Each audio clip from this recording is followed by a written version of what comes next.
తెలంగాణ ప్రభుత్వం రైతుల సమస్యల పరిష్కారం కోసం ఎంతో ప్రతిష్టాత్మకంగా భూభారతి చట్టాన్ని తీసుకొచ్చింది. దీనిపై ప్రత్యేకంగా అవగాహన సదస్సులు నిర్వహిస్తుంది రాష్ట్ర ప్రభుత్వం. అవగాహన సదస్సులపై మరింత సమాచారం మా ప్రతినిధి శ్రీనివాస్ అందిస్తారు.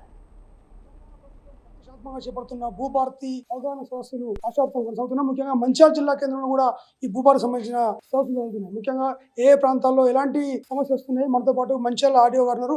చెప్పండి సార్, ఈ భూభారతి సదస్సులో రైతులు ఎలాంటి సమస్యలు తీసుకొస్తున్నారు, ఎలాంటి సమస్యలు పరిష్కారం అవకాశం ఉంది? రాష్ట్ర ప్రభుత్వం రైతుల యొక్క కడగండ్లను కష్టాలను తొలగించడానికి ప్రతిష్టాత్మకంగా చేపట్టిన కార్యక్రమం భూభారతి. ఈ భూభారతి చట్టం ఎప్పుడైతే ఆమోదం పొందగానే ప్రతి మండలంలోనూ అవగాహన సదస్సులు రైతులకు పెట్టడం జరిగింది. ప్రతి అవగాహన సదస్సుకు కలెక్టర్ గారు, జాయింట్ కలెక్టర్ గారు, నేను అందరము ప్రతి రైతులతో ముచ్చడించడం జరిగింది. ప్రతి మండలంలోనూ చేయడం జరిగింది. ప్రతిష్టాత్మకంగా చేపట్టిన ఈ కార్యక్రమంలో భాగంగా మొన్న భీమారం మండలాన్ని పైలట్ ప్రాజెక్ట్ గా తీసుకోవడం జరిగింది.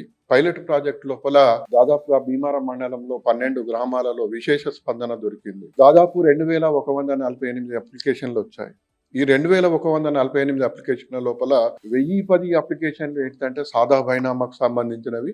మిగతా 1100 అప్లికేషన్ల లోపల 800 వాటికి నోటీసులు ఇవ్వడం జరిగింది. ఒక 200 పరిష్కారం చేయడం జరిగింది. ఈ వారం రోజుల లోపల ఆ భీమారం మండలం లోపల వచ్చిన అప్లికేషన్లను కూడా పూర్తి స్థాయిలో వాటి మీద దృష్టి కేంద్రీకరిస్తున్నా. అట్లాగే ఈ రోజు నుండి మండలంలో ప్రతి మండలం లోపల 2 టీంలు పనిచేస్తున్నాయి. 2 టీంలు 2 విలేజ్ల లోపల ఈ భూభారతి అప్లికేషన్ దరఖాస్తులు స్వీకరిస్తున్నారు. అయితే ఈ దరఖాస్తుల లోపల ఎక్కువగా ఏమొస్తున్నాయంటే, ఒకటి సాదా బైనామా అప్లికేషన్లు, రెండవది ఏంటంటే ప్రభుత్వ భూముల లోపల మేము కొన్నాం అంటే ప్రభుత్వ భూములను దున్నుకుంటున్నాం, మాకు అసైన్మెంట్ కావాలని ఒకటి, తర్వాత ఎక్స్టెంట్ కరెక్షన్, నేమ్ కరెక్షన్, అటువంటి చిన్న చిన్న ప్రాబ్లమ్స్ కూడా వస్తున్నాయి. దాదాపు అన్ని సమస్యలను సానుకూల దృష్టితో చూసి రైతుకు న్యాయం జరిగేలా ప్రయత్నం చేస్తున్నాం. ఇప్పటి వరకు మన జిల్లాలో అంటే మీ రెవెన్యూ మీ డివిజన్ పరిధిలో ఎన్ని సమస్యల పరిష్కారం చేయబడ్డాయి, ఎన్ని పెండింగ్ లో ఉన్నాయి, ముఖ్యంగా ఏ సమస్యలు, ముఖ్యంగా గతంలో అయితే ధరణి ఉందో ధరణి పోస్టులో కొన్ని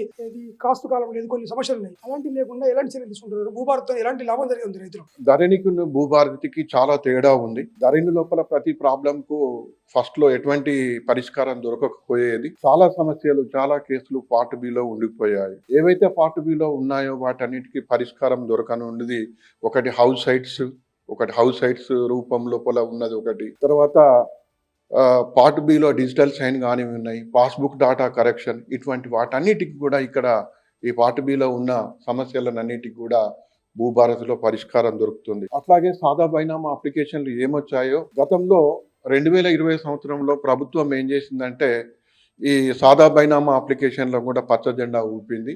అప్పుడు దాదాపుగా రాష్ట్ర వ్యాప్తంగా 9.26 లక్షల అప్లికేషన్లు రావడం జరిగింది. అయితే ఈ అప్లికేషన్లకు ధరణి లోపల చేయడానికి వీలు లేకుండా, అట్లాగే హైకోర్టులో ఒక కేసు ఉండడం మూలంగా మొత్తానికైతే ధరణి లోపల ఈ సాదా బైనామా అప్లికేషన్ల మోక్షం కలగలేదు. అయితే ప్రభుత్వము ప్రతిష్టాత్మకంగా తీసుకుంది.